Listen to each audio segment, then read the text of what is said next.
one. So I'll just go ahead and jump into the lesson a little bit. And just to give a little bit more background about me, I'm a certified public accountant. I got my undergrad master's in accounting at the University of North Texas. And really, just being a CPA just tells you I'm really good at reading boring stuff. So I've done take a lot of tests on it in accounting and got through that. But to me, studying the Bible and answering these types of questions is like really interesting. It's something that I really enjoy doing. So I love talking about different topics, whether how do we know that a God exists, and just looking at evidence that we have there, both in the Bible and outside of the Bible.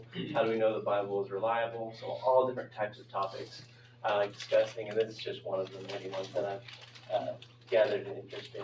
So a little bit about me. My wife and parents are here today, Angela and David and Harvey as well. So glad to have them with us as well. So, and if you do have any big questions during the lecture, feel free to raise your hand and I'll call on you and we can kind of discuss through that. I will say if your question gets addressed later in the presentation, I may just say that, so just hang with me for a little bit. But yeah, feel free to raise your hand if you have a question. So this is our roadmap for the day. This is what we're going to be talking about. Like I said, there's about 8 different points that I would say are ways we can answer how God uses pain and suffering in our lives. Again, there's not one answer that fits all, but I think these generally address the question. Now, I do realize that there's some people that in the moment, they will have a very difficult situation that they don't necessarily need a theological answer, but more of a comforting answer. And I fully acknowledge that. So just understand that when we are answering a person asking a question about this, we're answering the questioner rather than the question. And usually there's some sort of motive behind the question. And so if we can answer that, that's more important than answering the question that they asked, if that makes sense. Let's keep that in mind. And then I'll just run through the topics real quick here. You need to realize that sometimes by wishing away pain and suffering that we may have experienced, we can wish away ourselves in the process. Again, I'll talk about these more later. Then pain alerts us that this world is not perfect. We are called to bear one another's burdens, so that if you go through something bad, you can help out someone else who goes through something bad. And then we also need to realize that pain is temporary. It's not forever. We don't know what God's overall plan is, so it's hard to judge if our plan is really that much better. Sometimes bad things do happen as a repercussion for our decisions, and then sometimes bad things happen to help build our character as well. And then finally, I think God allows pain and suffering because He wanted to show how much He cares for us. And I'll explain that more later. All right, so first thing I want to address is I think Tim's done a great job in organizing this and that. It's okay to ask these big questions. I don't want anyone to feel guilty for asking questions about their faith that are very deep and matter to them, but they're not sure, can I really ask this question out loud? I think it's great to ask questions. Questions are important. They show that you care, and they show that you're interested. So highly enjoy people asking questions, even the difficult ones. I want to show also that it's not wrong because it's done in the Bible. Job did it in chapter 7. King David did it in the Psalms. And Jesus quoted the Old Testament in chapter 27, again, asking questions like that. So this is not something new. This is something that's been going on for ages. So don't feel, apprehension about asking these deep questions. They do deserve time. They do deserve effort to be answered. And I do think we can all come to a consensus at some point. It may take a while to get to that answer, and it may be difficult to go through, but realize that we can come to some sort of an answer. Just realize, too, that suffering is universal, and while everyone on this earth will suffer at some point in their life, there isn't necessarily just one answer to why. And while we can address this in different ways, whenever answering a question, just remember that you're answering the person asking the question, not necessarily just the question. All right. So one one reason from the Bible that I'm really interested in looking at this topic is 1 Peter 3:15-16. If you ever talk to an apologist or a Christian apologist, they will probably quote this verse to you in saying that, "But sanctify Christ as Lord in your heart, always being ready to make a defense to everyone who asks you to give an account for the hope that is, yet with gentleness and reverence, and keep a good conscience, so that in the thing in which you are slandered, those who revile your good behavior in Christ will be put to shame." So to sum this up, this verse is kind of just my whole perspective on Christian apologetics, is that you should always be prepared to give a defense for what you believe in. And not just give a defense, but do it with reverence and gentleness and respect. And so that's what I strive to do every day when I'm talking to people about these things. I want to be able to explain what I believe in a rational and coherent manner, and be able to explain it to both Christians and non-Christians, so that whenever they come to ask me, I have a response ready. And really, there's not a whole lot of different questions they can ask. When you boil it down, there's about, I'd say, 20 different questions that non-Christians will ask. And so between those, you can kind of read up and understand what the initial responses are, although they can go very deep. So just know that it's in the Bible. It's talking about being able to discuss your faith. So that's my goal, is what I'll be able to do. I do love this quote by Wiersbe. It says, "Because of faith that can't be tested, can't be trusted." I do believe that. We should have things we are able to test about our faith, and we shouldn't feel guilty about that, but trying to understand our faith as we go through with, I believe Paul says, with fear and trembling. Just understand that we have to work through our faith and what we believe. Okay. So, one question I did want to address kind of before we dive too much into the topic is, does extreme and pain and suffering just happen to bad people? Is that just why God allows pain and suffering? And my answer would be, well, that's not the case. See, Jesus was actually asked about this when he was doing his ministry. If you look at Luke 13, it talks about the Tower of Siloam, and then another incident where, I'll talk about the Tower of Siloam first. There's Jews who were building a tower. It was under construction, and then it collapsed. I believe it killed about 18 men. And then there's another case where the Jews were worshiping at the temple, and they were basically killed by Pilate, and their blood was put on a sacrifice for for the Romans' gods, basically. And these were horrible things. So obviously, you had accident, a bunch of people died, and then you had a purposeful killing of Jews, and then their blood was mixed with the sacrifice for a pagan god, which is horrible for the Jews, of course. And really, they asked, Jesus, were these worse men than anybody else? Were they doing something horrible we didn't know about, and is that why they were punished like this? And Jesus said, these were everyday guys, basically. I'll let you read the verse for yourself, but really he was saying that they didn't do anything worse than anybody else. You never know when your time may come.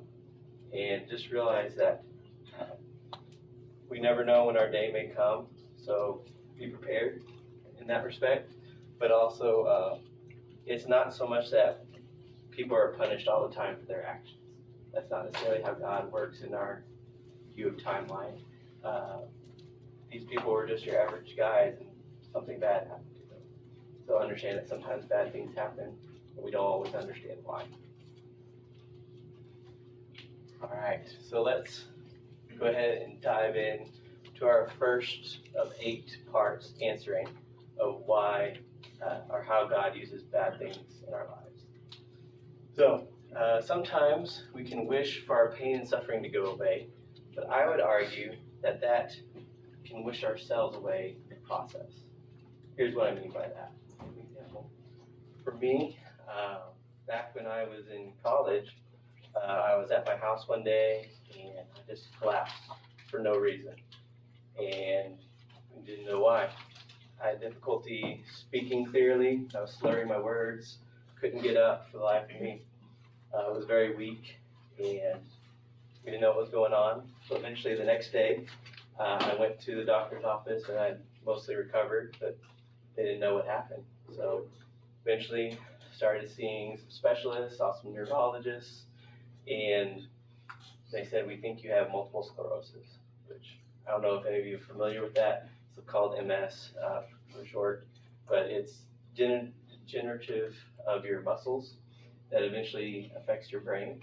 So the thought being that eventually there is no cure for it. So eventually your muscles are going to degenerate, you're reduced to a wheelchair, and then it'll eventually affect your cognitive abilities. And at that point, you start losing your ability to think. So it's a very debilitating disease. The doctor wasn't sure because of some of the tests that we were running. They were inconclusive, but he thought that it might be the case. So the medication at the time was injection-based. So you injected yourself every other day to slow the progression because there was no cure. So we started that relatively quickly. And what we didn't know at the time, though, was that there's some side effects for taking it. So there's no long-term side effects for taking the medication if you don't have it. But there are short-term. The short-term being you feel like you have the flu every other day until your body gets adjusted to the medication, which can take months.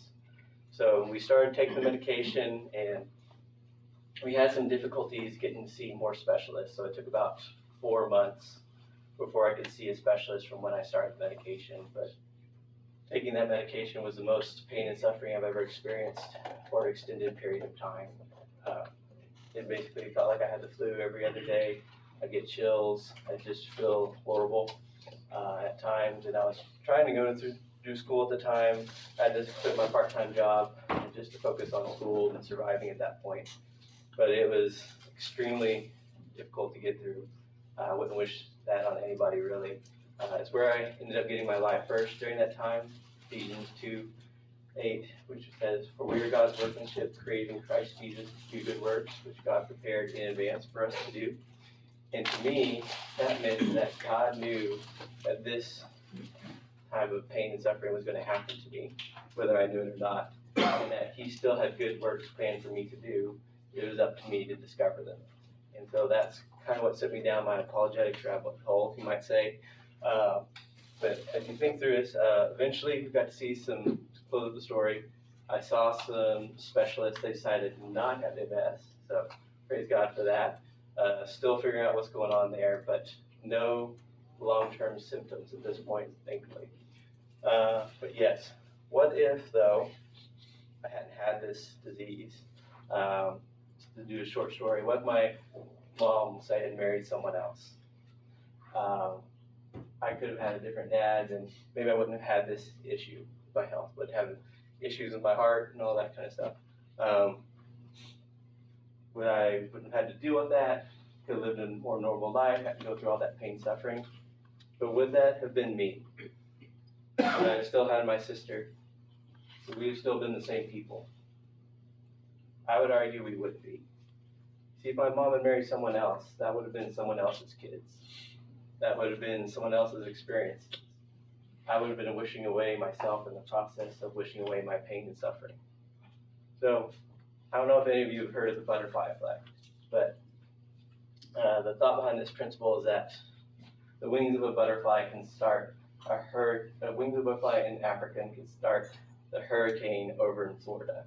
The idea being that we don't quite understand how everything is interrelated, and something like a wind's blowing in Africa can end up causing a hurricane over the Atlantic Ocean and cause mass destruction in the North American coast. And so I just say that to point out that there are so many things interrelated that we want to change one thing about us. We don't know how that will affect the rest of our life, and we don't know how that will affect others. So sometimes wishing away pain and suffering from your life could dramatically impact how your life played out. And that's something we have to keep in mind. So, and to remember that each of us is unique and special. God has a purpose for all of us. Going back to my life verse again, I think God has good things planned for every one of us, and it's up to us to choose if we want to do them or not. God knows what's going to happen to us.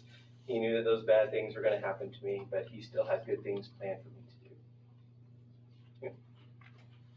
Yeah. Any questions before I move on? Right. We'll go to the next slide here. I don't know about you guys, but just looking at this picture kind of makes me stressed out. Anyway, I do think the overall purpose, and I think the Bible speaks to this as well, is that pain and suffering points that this world is not perfect. You see, if this world was perfect, like, we would never want to leave. We'd never want to go to heaven and go be with God. Like, this world's great. I don't need to change anything. We're fine. I don't need to go. And then also, pain and suffering, it prods us to find purpose and meaning in life. Like, if everything was perfect and great, would you really need to strive hard to do things if things are already great? I don't think that's the case. But pain and suffering alerts us that there's sin in this world, and that this world is not perfect, and that there's something to strive for. I like to reference Romans 8:22-23. For we know that the whole creation has been groaning together in the pains of childbirth until now. And not only the creation, but we ourselves who have the first fruits of the Spirit groan inwardly as we wait eagerly for the adoption as sons and the redemption of our bodies. Sin makes us realize that this world, again, is not perfect. And if there is no afterworld, then there is no purpose to this world. By afterworld, I mean if there is no heaven, then there's no purpose to this life at all. If we're all are just accidents, or happy accidents that happen, then there's no real reason for us to have any purpose in life or any meaning, and morality is just subjective. So that's just something to think about. It's like, really, I kind of think about before Noah's flood, those people were living in a pretty nice world back then. It's a lot better. So they just did whatever they wanted. But our shortened timelines is that, we live for about 80 years in this life, and we have to realize, like, we only have a short amount of time. Pain and suffering directs us, like, what is that purpose, helps us find it. I want to talk about this girl, Ashlyn Blocker, as well, but first I'll quote C.S. Lewis, because he's one of my favorite authors to quote. In The Problem of Pain, he says, but pain insists upon being attended to. God whispers to us in our pleasures, speaks in our conscience, but shouts in our pain. It is his megaphone to rouse the deaf world. I do think that many people in this life have their come to Jesus moment, not in their greatest joys, not when life's going fine, but during their worst times in their life, they have to realize that there's something else that they need in their life, that something that's missing. I think that's what pain and suffering does in some cases. Genesis 3:16-19 is a great passage on just explaining how sin's curse has affected this world. I'll let you guys read that for your own in this case. Ashlyn Blocker is an interesting person to kind of illustrate this. She has what's called congenital insensitivity to pain with anhidrosis. It's a long name, and they call it SIPA, but the short of it is she cannot feel heat, cold, or physical pain. Pretty crazy to think about. That kind of goes back to our question. I'll just do it from raise of hands. How many of you decided you would not want to feel pain at all for the rest of your life in the original poll question? All right. Got a few. All right. How many of you said you would rather not taste at all? All right. That was one I went with too. But this kind of gets back to that question here. So Ashlyn cannot feel pain, at least physical pain. She can feel emotional pain still. But her mom prays every night that she would be able to feel pain. You can see this quote here. She says, pain's there for a reason. It lets your body know something's wrong and it needs to be fixed. I'd give anything for her to feel pain. This is from her mom saying this. Like, most children that are born with this don't make it out of infancy. See, they end up hurting themselves and not even realizing it.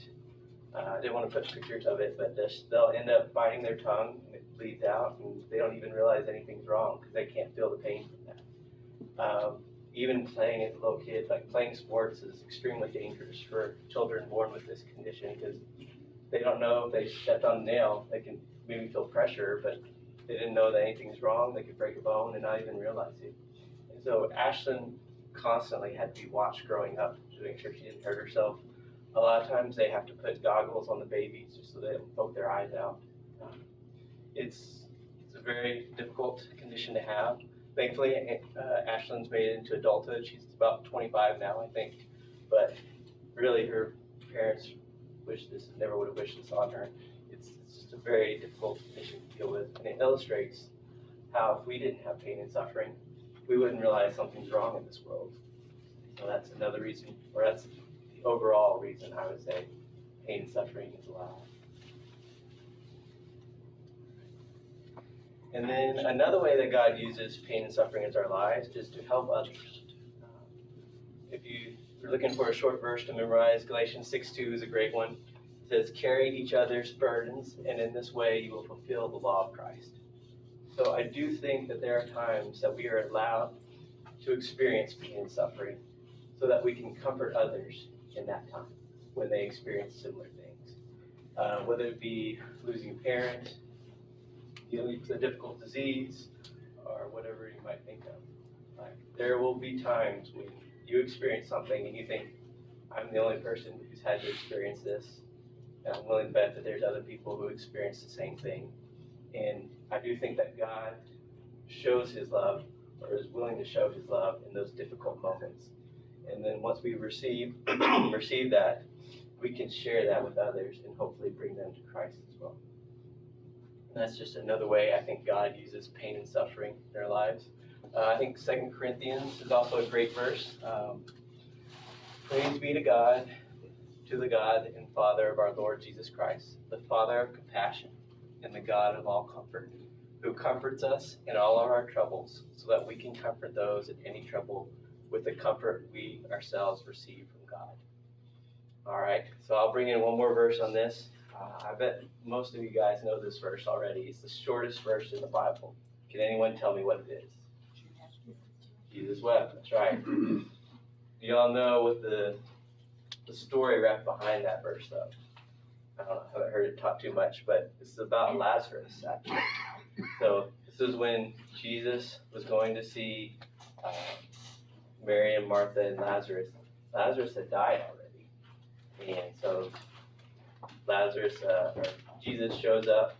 Everyone's sad. Everyone's depressed that Lazarus has passed away. Mary and Martha said, teacher, if you'd only been here, you could have saved him.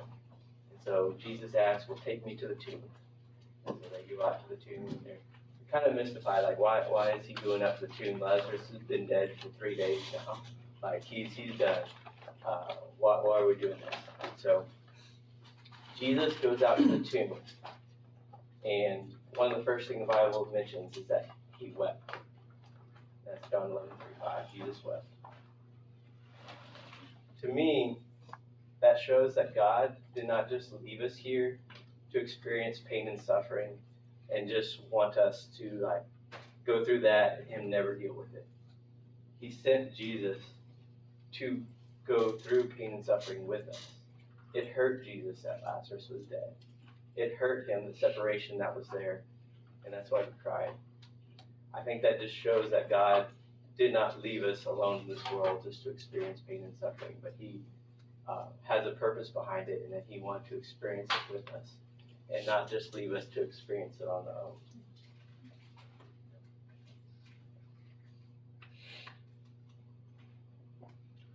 All right.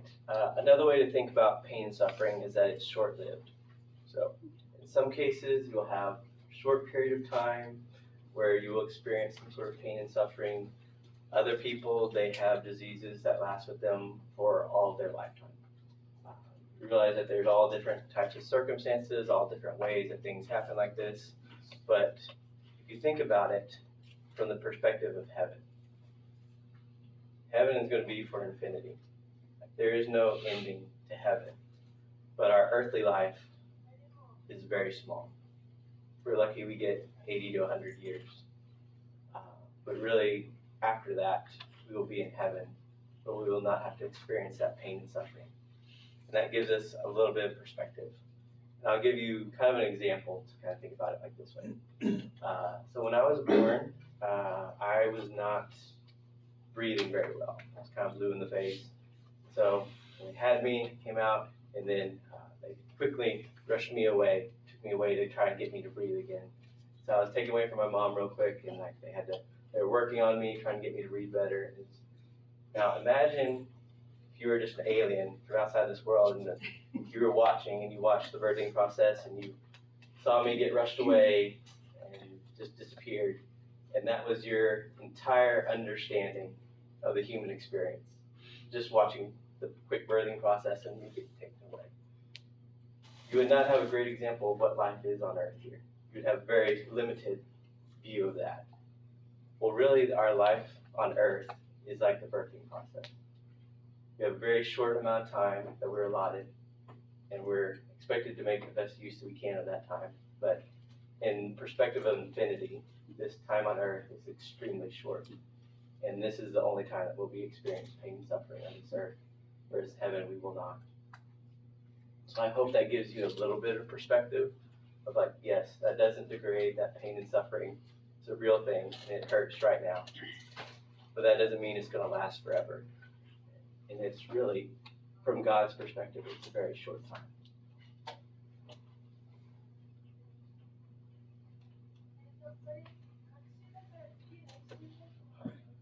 So, there's also the thought of, well, I don't really like God's plan, what's going on so far. I don't like this pain and suffering that I'm experiencing. I don't like how things are playing out in my life. I don't deserve this, or this shouldn't have happened to me. But I would argue, you can't decide if your idea, your plan is better than God's unless you know God's plan. Now, we are finite beings with a limited understanding. I'll be the first to admit I do not understand a lot of things. And God has created the universe, and He understands everything. My understanding of knowledge is like a pinhole dot compared to everything that He understands. And yet, I have this limited understanding, but I want to tell God that my plan is better than His plan. And then He can see everything that's happening all at once. And He has a specific purpose and plan in mind. Now, that plan may not always benefit me personally like I would like for it to, or how I would make my life work out that way. But that doesn't mean that His plan isn't better. See, God can have a better plan that doesn't directly benefit you in the moment. But it still can benefit for you overall, and it can benefit God's plan overall.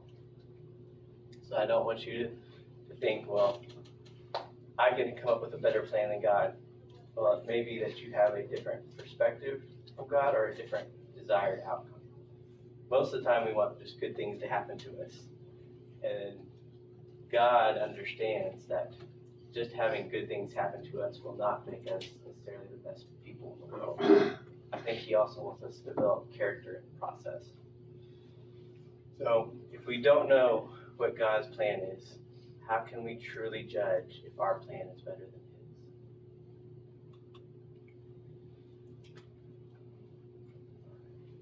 So, another point I want to point out is that pain and suffering can do a couple of things.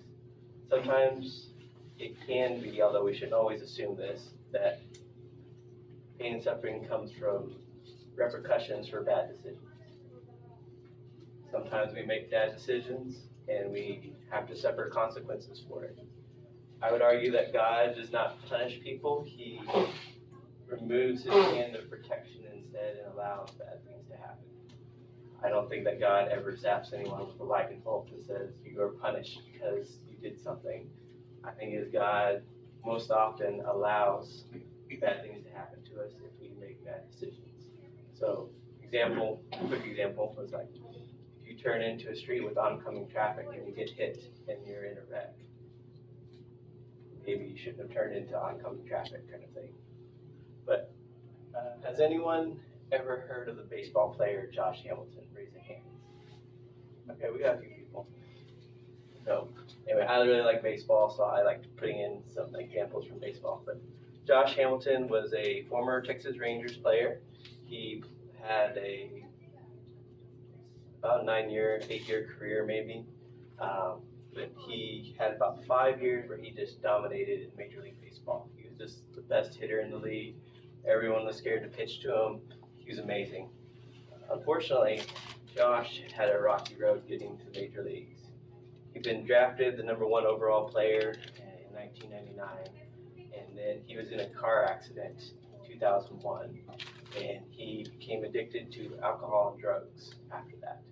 He was dealing with a lot of injuries, and so he turned to alcohol and drugs, basically. It delayed his career by 6 years and just riddled his body quite a bit. He eventually made it to Major League Baseball, and he was amazing talent. He played for about 5 years. He was just dominating the league. Not long after that, though, his injuries and his addiction to alcohol and drugs started catching up with him. See, the stuff that he was doing, it made his bones brittle to the point that a normal, what might be a slide for a regular player, started injuring him. He'd start breaking bones, and it would just be a normal play. He had a lot of physical issues because of his drug addiction. Ended up shortening his career, and not to mention taking some time off from when he should have been playing. And so sometimes our decisions have bad consequences. I don't think God is going to try to protect us from every bad thing that can happen to us just because he loves us and we make bad decisions all the time. Think about it. If you touch a hot stove, you feel the heat, and there's a reason for that. The heat tells you that you're going to burn your hand if you leave it there. So making a bad decision is going to eventually have consequences. I think a great example in the Bible is Samson in Judges chapter 13 through 16. If you remember his story, he made a lot of bad decisions for being a judge. He eventually was captured by the enemy, and they gouged out his eyes.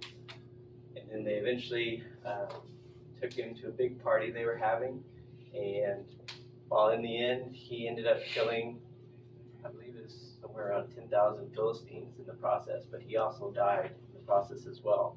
So he did help Israel, and he took out a lot of their enemies, but he made a lot of bad decisions that ended up costing him his life. Just realize that God will protect us in some instances, but just because he protects us right now doesn't mean he will do that forever if we continue to keep going along making bad decisions in our life. And then also, we do experience pain and suffering sometimes to grow our faith.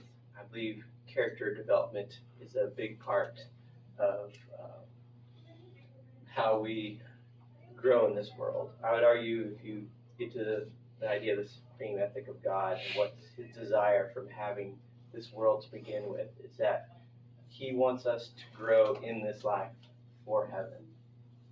See, what a lot of people don't know about heaven is that we are actually going to have responsibilities in heaven, and that the character that we're developing in this world is helping prepare us for the next life. See, this world isn't just, we go through it, then we forget everything at the door of heaven and then walk in. Like, we're still going to have, I do believe that there's good evidence that we'll still have our memories in heaven, and we'll remember what happened here on this earth.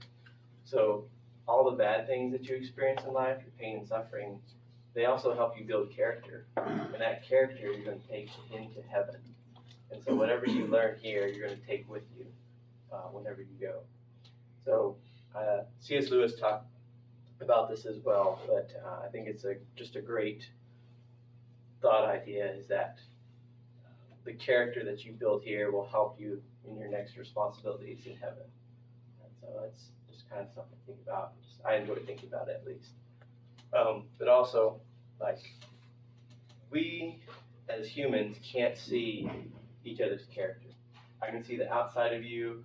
I can see you do actions, but you really sometimes don't know what a person is made of until they go through a difficult time and they experience pain and suffering, and then how they respond to that situation.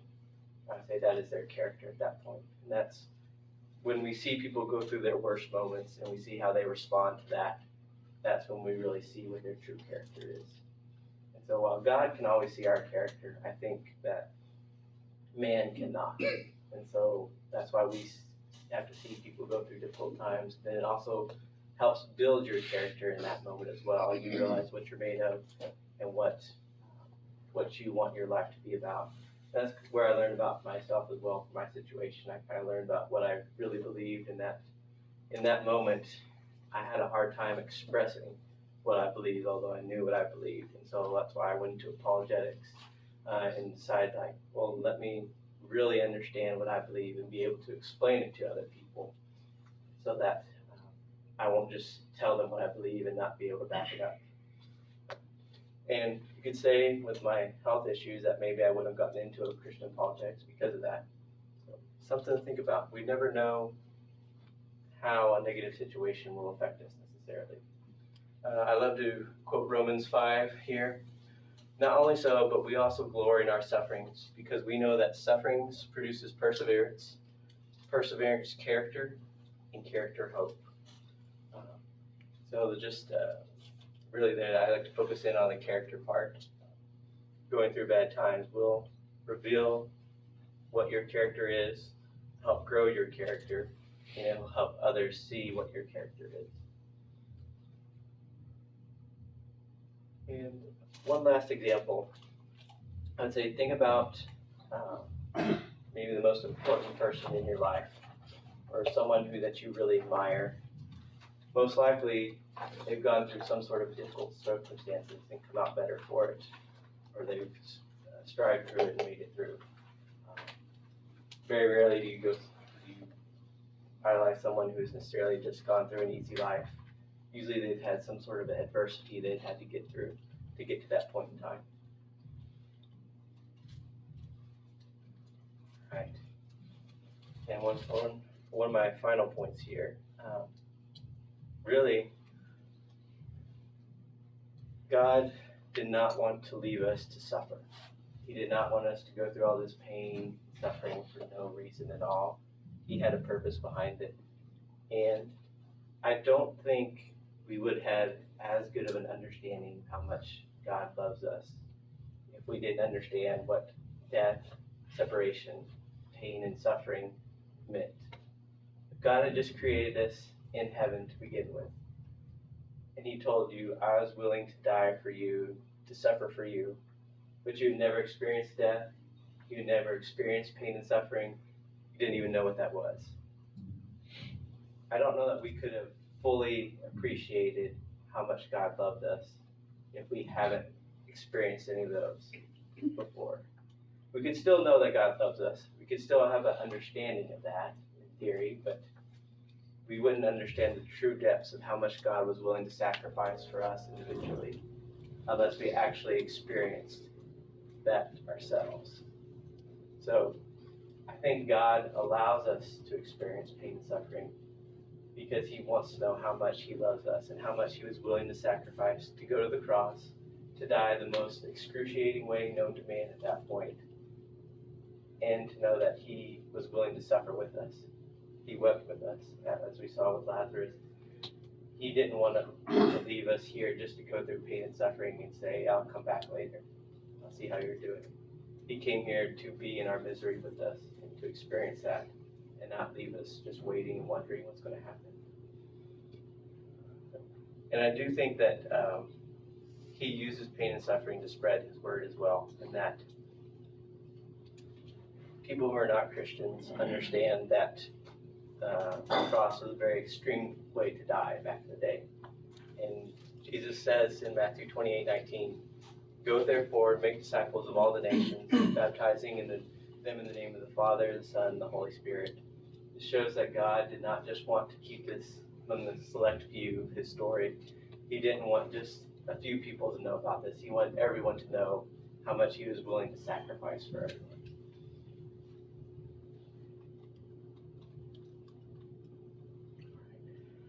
I wanted to end with a little story here about a poet, actually. Annie Johnson Flint is her name. She was born in 1866. She has a really interesting story, or an unusual story, I should say. Her mother died when she was 3 of childbirth. So she grew up without a mother, basically. Her dad was struggling, so he sent her and her sister to live with another family who didn't really want them to begin with. And so a teacher intervened at some point and then helped the 2 daughters, or 2 girls, get adopted, but only because her father was dying. And eventually she was adopted, she She lived with her adopted parents, went to high school, and then went off to college for a year. Came back to teach the school at her hometown. Unfortunately, around that time, her adopted parents actually became sick and ill and passed away relatively quickly. And then she had signed a 3-year contract to teach at her local school there, and then she didn't make it to her second year. She was diagnosed with having severe arthritis to the point that it was debilitating, and she became an invalid at that point. So she didn't even finish her 3-year contract, but she did continue to write. Her parents eventually passed away, and then within the year she was told she'd be an invalid the rest of her life. But she wrote poetry, and it's just kind of amazing to me how much she went through, and then the poems she was able to put together. I put one here just to kind of sum it up, how I view, God's grace. I'll just read it off here. He giveth more grace when the burdens grow greater. He sendeth more strength when the laborers increase. To added affliction, he added mercy. To multiplied trials, his multiplied peace. When we have exhausted our store of endurance, when our strength has failed, ere the day is half done, when we reach the end of our hoarded resources, our Father's full giving is only begun. Fear not that thy need shall exceed his provision. Our God ever yearns his resources to share. Lean hard on the arm, everlasting availing. The Father both thee and thy load will upbear. His love has no limits, his grace has no measure, his power no boundary known unto men. For out of his infinite riches in Jesus, he giveth and giveth and giveth again.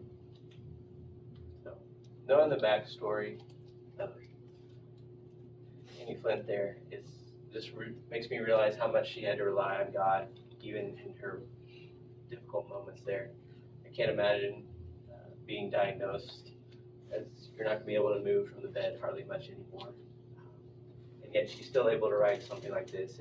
It just tells me she's able to rely on God, even in her difficult situation. And that's what we should learn to do the most in that respect. So I'll do a summary here of just kind of what we talked about to help you have something to walk away with. Yes, there is evil in the world, but that does not prove that God doesn't exist. Bad things do happen to both good and bad people, but really pain and suffering is there to alert us to know that this world is not perfect, that we are not living in a world that will become perfect, but rather we are living for a future life in heaven that will be perfect.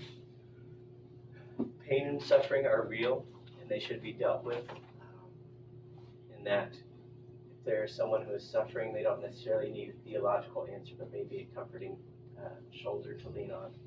And that because we have experienced pain and suffering, we are able to show them the love that we have received from God in that moment. And hopefully they can get Christ as well if they're not Christians. Pain can be a repercussion for bad decisions we make, but that is not always the case, and it shouldn't always be assumed. It'll depend on the circumstance, of course, but pain and suffering also reveals the character that we have and helps us build character so that we become better people for our future lives. We do not always know what God's plan will be for us, and because we don't know what God's plan is, we can't necessarily judge that our plan is better than his plan.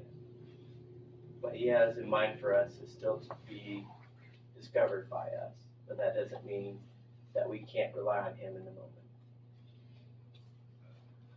God wanted us to know how much he cares for us and how much he's willing to sacrifice us for us. And if we have not experienced any pain or suffering or death in our lives, could we truly understand the depths of his love and grace for us? So that's pretty much all I had to talk about. I will say I'll be open to questions and answers, or questions if you have any and want to ask me about anything I talked about or any of the big apologetics topics even. I love doing that. Just before we get to that though, I will say I have written a book. It's available on Amazon. I just want to say that I really care about young adults, and so I directed this book kind of like high school young adult kids, or not young adult kids, but just young adults. I'm very passionate about these topics, whether it be we know God really exists, what is pain and suffering, how does that affect us? So I worked a lot of these topics into my book actually. It's a Christian fantasy fiction, but again, we address a lot of these big topics. If you ever have questions, a great resource is gotquestions.org. I put it in the back of my book as well. It answers over 500,000 different questions Christians ask. So highly recommend that as a starting place if you ever want to do research into anything like this. I have copies here if you want to buy some today. They're a little bit cheaper than what they're on Amazon's, and I'll sign a copy for you if you want. With that, I did want to make some book recommendations. I love to read. I'm not always the fastest reader, but I do enjoy it. So if you want to dive more into this specific topic, these are great books to start with. I'd say we're in Life Falls Apart by Warren Wiersbe is the probably more comprehensive book on pain and suffering that I've heard or that I've read. Highly enjoyed that one. If you are going through a difficult time in your life, or if you know someone who's going through a difficult time in your life, I think Grief Observed by C.S. Lewis is a great book to kind of help walk you through the grieving process on that one. He is very raw at that, I will warn you on that one, but it's a good read. And then if you want the more theological side of pain and suffering and why God allows that, I think The Problem of Pain by C.S. Lewis is a great one to read. And with that, I will invite any questions to come on if you have any, and then if not, Tim can come and finish up for this. So, what role do you think the guardian angel concept has? Because there are sometimes that God protects us from our own actions. I know growing up as a boy, I did everything crazy my brother and I could have been killed multiple times. So God also protects us from pain. My personal thought is that I think there are so many things that can go wrong that we don't necessarily realize in the moment. Like I could get struck by an asteroid in theory if God really wanted something like that to happen. But like there are so many things in life that could really go wrong. I think God makes 99% of them go right most of the time. I think the concept of guardian angel can kind of fit into that portion. I know it's hard for some people, but I think most of the time God protects us from things that are happening, and He lets a very small amount of the bad things actually happen. That's hard to hear, and I understand if you're going through a difficult time right now, but I think God does protect us from the majority of bad things that could happen to us. Great question. Any other questions? Lance, do we have access to your notes on this? Yeah, I'll send my PowerPoint slide over to Tim, and then any other notes I have as well.